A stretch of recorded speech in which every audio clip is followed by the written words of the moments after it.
Bonjour à tous, nous sommes sur l'antenne de RCF et nous avons le bonheur ce matin, l'immense joie de rencontrer Peter Claesen ainsi que Brigitte Brault. J'aurais dû commencer par vous, Brigitte, quand même. Euh, mais c'est parce qu'on vous reçoit tous les deux.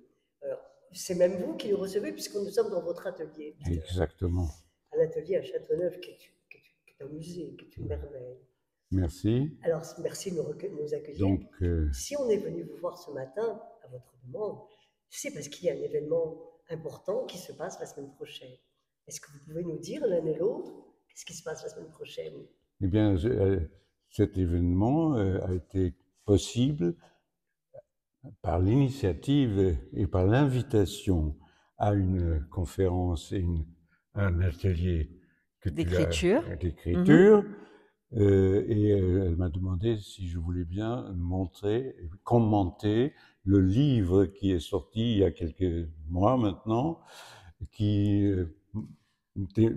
démontre notre proche collaboration d'une façon assez inattendue, parce qu'au fait, c'est la première fois que je me plie sur les mots d'un poète. C'est une expérience passionnante. Ça n'est pas une illustration, ce que j'ai fait, mais une sorte de dialogue et accompagnement sans illustration du texte, évidemment, et quelquefois même un télescopage assez radical. Donc, merci, Peter Brigitte. Est-ce que vous pouvez nous dire le titre, vous pouvez nous expliquer un peu cette démarche, avant de vous présenter un peu tous les deux, parce que finalement, vous êtes extrêmement connus. Mais on peut estimer aussi qu'il y a des auditeurs d'RCF qui vous connaissent moins bien ou qui ont envie de découvrir. Mais d'abord, Brigitte, pouvez-vous nous parler de ce livre, le titre, et quelle est cette démarche? Alors, ce livre s'appelle L'épreuve de l'être. Et donc, l'an dernier, au mois de mai, j'ai eu la joie, grâce à un ami photographe, Michel Russo, de rencontrer Peter Claesen. Et de suite, il y a une sorte, vous savez, il y a des êtres comme ça qui sont faits, je crois, pour se rencontrer. Et finalement, il y a beaucoup de choses qu'on s'est trouvées en commun. Et très rapidement, Peter m'a demandé, il a beaucoup aimé ce que j'écrivais, et il m'a demandé de travailler avec lui. Donc j'en ai été honorée, ravie. Et tout cela s'est vraiment mis en place très rapidement. Bon, il était dans la région, donc comme chaque année, toute la durée de l'été. Et c'est dans cet atelier que nous avons commencé à créer tous les deux. Moi, donc, je suis rentrée petit à petit dans son univers que je ne connaissais pas très bien, que je me suis mis à vraiment beaucoup aimer. Et donc, ça s'est fait comme ça, au coup par coup, sur cette table. J'avais d'ailleurs pris des photos à l'époque. Se sont comme ça rajoutées au fur et à mesure les pages qui maintenant constituent ce livre. Voilà. Très bien. Il est sorti quand, ce livre? Il est sorti à la rentrée oui, 2024. Oui, voilà, l'année dernière. Oui, l'année dernière. Il est magnifique, ce livre. Hein, et le public a adhéré à votre démarche? Complètement. J'étais étonné de voir aussi que je savais dessiner, parce que je dessine très peu, et donc c'était assez exemplaire et significatif, et une sorte de preuve que vraiment je pouvais faire ça. Alors, Peter Claesen, justement, on est dans votre atelier, dans votre havre magnifique. Est-ce que vous pouvez, pour les gens, il n'y en a pas beaucoup, mais ceux qui ne vous connaissent pas, qui êtes-vous, Peter Claesen? Oh, c'est une longue histoire, une longue aventure qui commence il y a déjà 90 ans. Je suis né à Lübeck, la ville de Thomas Mann et de Willy Brandt aussi. Et j'étais au même gymnase, à l'époque au même lycée, mais évidemment beaucoup plus tard que mes grands illustres prédécesseurs, Brandt et Thomas Mann. Donc ensuite, après le bac, j'avais déjà commencé à travailler, je savais que j'allais faire la peinture. Et Lübeck se trouve à 250 km de Berlin, donc pour moi une distance possible à atteindre relativement rapidement sans quitter tout à fait ma région.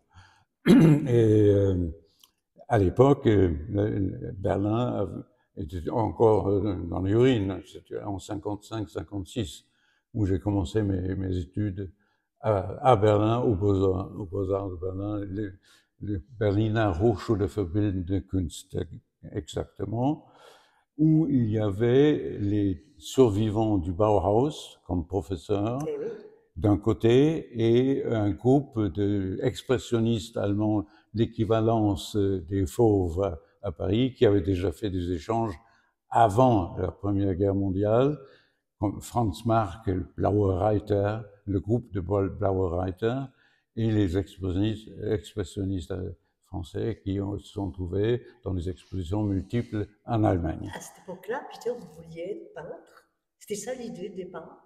Oui, parce qu'au fait, dans ma famille, il y a déjà eu des artistes, un peintre qui s'appelle, ou s'appelait, lui aussi est mort malheureusement pendant la Deuxième Guerre mondiale, Karl Christian Claesen, c'était mon oncle, tout simplement. On va essayer de survoler votre carrière qui est absolument immense. Donc vous êtes peintre, mais vous n'êtes pas que ça, vous êtes photographe. Je suis aussi photographe parce qu'au fait, mon regard est décidé et déterminé par l'objectif de l'appareil de photo. Et puisque, comme je vous ai expliqué tout à l'heure, la photo est déjà une abstraction par la réalité réelle, en fait. C'est-à-dire, en fait, le choix est déterminant dans la suite de ce qui se passe dans l'atelier, le dépouillage, le découpage et les superpositions des éléments. Ce qui est étonnant dans votre œuvre, c'est que vous êtes peintre, vous êtes photographe, vous êtes sculpteur. Oui, je fais des installations multiples. Voilà, mais surtout, vous faites, effectivement. on appelle ça des collages, comment on appelle Oui, c'est une partie mécanique et je travaille en plus avec un aérographe qui diffuse avec un système complexe de pochoirs mes images, mes thématiques sur la surface de la toile et je travaille sur l'horizontale parce qu'au fait avec un système de pochoirs qui protège le reste de la surface. Alors, et successivement, on arrive à travailler. Nous avons ici une œuvre, vous venez de me dire, que vous avez réalisé ces jours-ci. Oui, exactement. C'est magnifique, c'est interpellant, c'est émouvant. Est-ce que vous pouvez nous expliciter pour les gens qui Alors, sont écoutez, à la radio, je me méfie un peu des explications parce qu'elles sont forcément réductrices. Parce qu'au fait, si je donne une information, je donnerai le seul titre Young Lady in the City. Bon, ça, c'est une histoire qu'on peut développer en tant que spectateur à titre personnel. Mais si je vous dis ça et ça et ça a une signification, une symbiose particulière, je réduis immédiatement aussi la générosité et la complexité des interprétations possibles. D'accord. On va revenir sur Brigitte bientôt, mais il y a quand même dans votre œuvre, dans toutes les toiles que l'on voit ici, il y a un fil rouge. Il y a quand même toujours des femmes, des morceaux de femmes. Oui. Il y a toujours la ville. Oui, mais il y a une thématique qui est aussi un fil rouge, parce qu'au fait, je suis toujours dans la réalité du moment, c'est-à-dire de nos sociétés que je partage avec vous. Et donc, très près. Il y a du travail alors, hein, en ce moment. Il y a du travail et quelquefois aussi de l'effroi. De l'effroi parce qu'au fait, tout ce qui se passe reste aussi quelque part disponible à une réinterprétation chez moi. Parce qu'il y a un tableau pour ça, il y a un tableau que tu peux avoir la gentillesse de montrer, qui est il est derrière oui, ou... mais non, je crois que c'est celui-là. C'est celui-là. Oui, celui-là. Tu peux me l'amener? Aussi, sinon je le fais. Qui a un titre spécifique. Non, oui, c'est ça. Mais non, du bon côté. Oui, mais attends. D'abord, je le porte comme je peux. Qui s'appelle zone de conflit. Et vous voyez ce qui se passe là. Attention, ça peut tomber. Donc là, zone de conflit, vous voyez. Donc il y a une dramatisation de la réalité qu'on vit aujourd'hui. Mais pas une métaphore. Évidemment, ça n'est pas la description, ça n'est pas l'illustration, mais c'est le conflit même, les conflits inhérents dans nos sociétés qui se multiplient et se superposent. en même temps. D'accord. Vous voyez?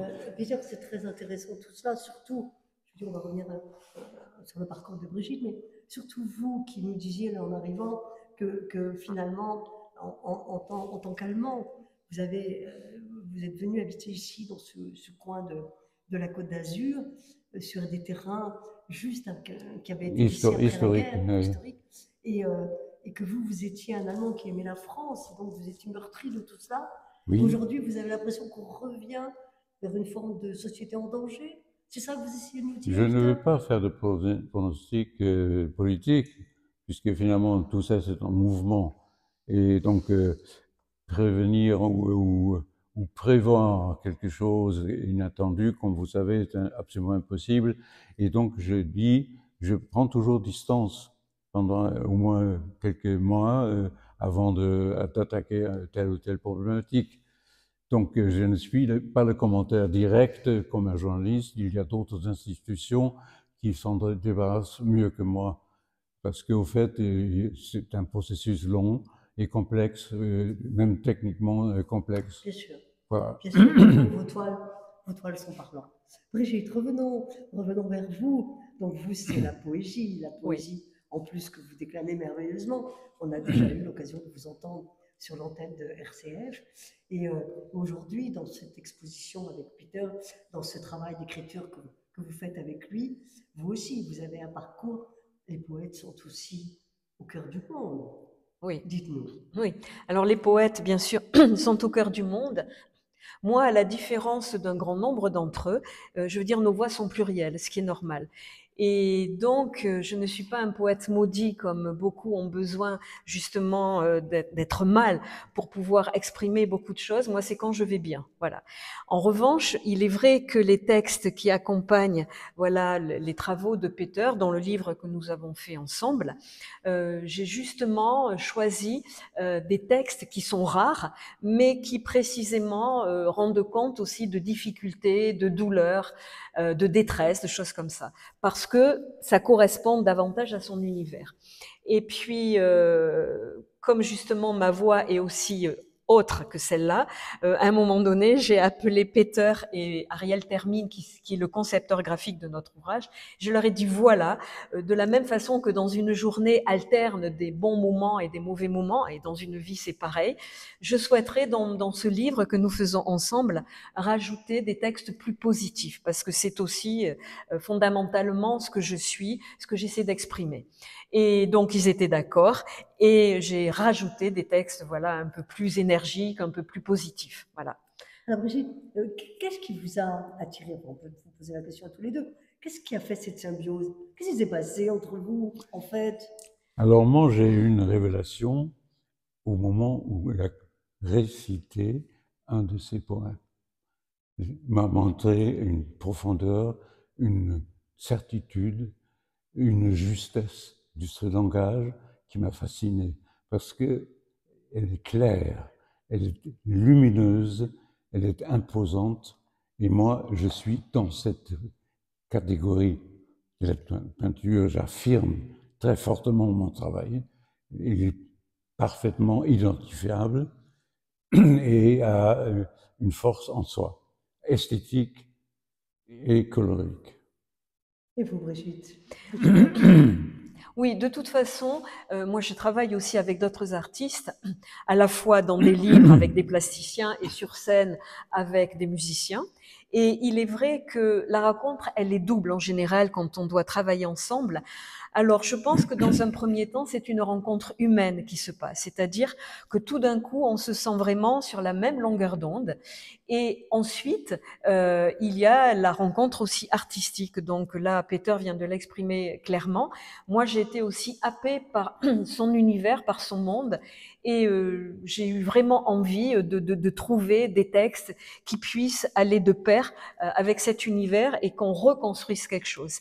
D'ailleurs, le dernier poème de cet ouvrage, comme l'année dernière, c'était les 100 ans du surréalisme, j'ai souhaité rendre un hommage au surréalisme, donc j'ai écrit un texte tout à fait dans cette mouvance-là, c'est-à-dire que je l'ai je l'ai écrit sans faire attention. Voilà, vraiment ça coulait. Et quand je l'ai relu, j'étais étonnée parce que c'était ponctué sans arrêt de notre maison, notre maison, notre maison. Et ce que j'ai compris rapidement, en fait, c'est que notre maison, c'était le lieu qui nous abrite aujourd'hui et le lieu qui a habité notre création, notre créativité pendant tout l'été dernier. C'est ici que nous avons travaillé et quel meilleur endroit d'inspiration que d'être au milieu de toutes ces toiles, de toutes ces formes, ces couleurs, hein, n'est-ce pas? Voilà. Absolument. Là, c'est mon absolue identité avec les doutes, les colères, les moments de tendresse également, puisque les corps apparaissent aussi dans un certain nombre d'œuvres. Et donc, on était dans une sorte d'immersion totale, ici, entouré de tant d'œuvres l'année dernière et encore cette année. Alors, qu'est-ce qui va se passer? Donc, le vernissage, c'est le 13 septembre. Oui, oui. Qu'est-ce qui va se passer? Donc, il y a des œuvres de Peter qui sont exposées, je suppose. Déjà, qui sont ouvertes à la visite depuis le 2 septembre. Et cela va durer de Valbonne, Sophia Antipolis, et cela va durer jusqu'au 18 octobre, l'exposition de ces heures. Alors moi, je démarre dans l'après-midi entre 15 et 16h30 où j'anime un atelier d'écriture en rapport avec le travail de Peter. Donc immanquablement, je vais faire une petite visite, non pas guidée, ce sera le travail de Peter après moi, mais je vais un petit peu amener les gens, ça va être le fil rouge, pour qu'ils voient les œuvres de Peter, ceux qui ne le connaissent pas ou qui veulent découvrir son nouveau travail. Et donc ensuite, nous reviendrons dans la salle et nous écrirons un poème, comme moi je l'ai fait finalement en se confrontant au travail de Peter. Et donc, cela dure 1h30, de 15h à 16h30. Le 13 septembre, le samedi 13 septembre. Et ensuite, Peter, à 16h30, fait une visite guidée de son exposition. Moi, j'ai aussi porté des livres d'artistes, donc si nous avons le temps, je peux aussi montrer cela rapidement. Par exemple, un livre en verre que j'ai fait avec une dame de Pézenas, enfin différentes choses comme cela. Et ensuite, nous dédicacerons notre ouvrage. Voilà, si il y a le temps et si je sens que ça peut s'y prêter, je lirai peut-être 2 ou 3 poèmes, parce que on est quand même ce que vous faites très très bien, Brigitte. Voilà. Vraiment. Merci. D'accord. Donc c'est un événement très important. Est-ce qu'il y aura une suite? Est-ce que vous avez prévu de collaborer pour d'autres choses ensemble, tous les deux? On y réfléchit ardemment. On a très envie, de refaire quelque chose tous les deux. Oui. Alors, toujours pour les gens qui ne vous connaissent pas forcément, il faut quand même le dire, Peter Claesen est un immense artiste, Brigitte. Oui. Vos œuvres sont présentes dans nombreux musées. Du monde entier, oui. Plus de 100 musées, 120 musées. 120 musées. Alors, je sais que vous êtes modeste, mais quand même, qu'est-ce qu'on peut dire de Peter Claesen? Il est connu dans le monde entier. Oui, mais finalement, moi, voilà. Mais comme il est très accessible et que vraiment il y a une sorte d'osmose qui s'est installée entre nous deux, je ne suis pas, intimidée ou même si moi, bien évidemment, je suis beaucoup moins connue que Peter, heureusement, cela ne m'a pas empêché de m'exprimer et d'être avec lui et d'avancer. Voilà. Oui, c'est pas du tout ce que je voulais dire. C'est quand même pour dire que Peter Claesen, aujourd'hui, c'est quand même quelqu'un qui représente quelque chose. C'est une grande chose de pouvoir vous approcher tous les deux, de pouvoir vous voir en vrai de vrai, à la médiathèque, parler de vos œuvres. C'est quand même pas un événement mineur, c'est majeur. N'est-ce pas, Peter? Oui, je le considère comme tel, parce que d'autant plus que je travaille normalement aussi avec la galerie, la Fondation Mag, mais je n'ai jamais pu avoir une exposition personnelle dans ce lieu-là. Et donc, ce lieu de la médiathèque de Valbonne est un magnifique lieu pour attirer un maximum de monde qui n'est pas forcément habitué à aller dans les musées. Donc là, on rabat une barrière très importante pour un public autre et très différent. Et je tiens vraiment, j'en profite pour vraiment remercier et saluer Valérie Zunino, qui est la directrice de la médiathèque, ainsi que Delphine. Il y a eu Magali aussi, je crois, moi les prénoms, mais qui sont venus là, qui vraiment, et Ol, qui m'avait accompagné une première fois déjà dans la tenue d'un atelier d'écriture. Et vraiment, je les salue et je les remercie parce qu'ils sont extrêmement professionnels, accueillants, généreux, attentionnés et vraiment, je veux dire, à essayer d'ouvrir cela encore plus. Je sais que Valérie, je n'en revenais pas, m'a expliqué qu'elle avait fait circuler l'information dans plusieurs musées du coin en disant mais c'est incroyable, il faut aussi que ça s'ouvre ailleurs. Voilà. Et donc je profite de ce moment d'antenne, si je puis dire, tout à fait d'accord avec vous, pour les remercier parce qu'ils font un travail formidable. C'est vrai. Voilà. Merci à tous les deux. Merci Peter Plaza, merci Brigitte. Merci Jeannie Plessis, merci Antoine. Merci Peter. Merci à toi, ma chère. Merci à vous. Merci à vous. Je laisse faire. Mais ça a été. C'est parfait.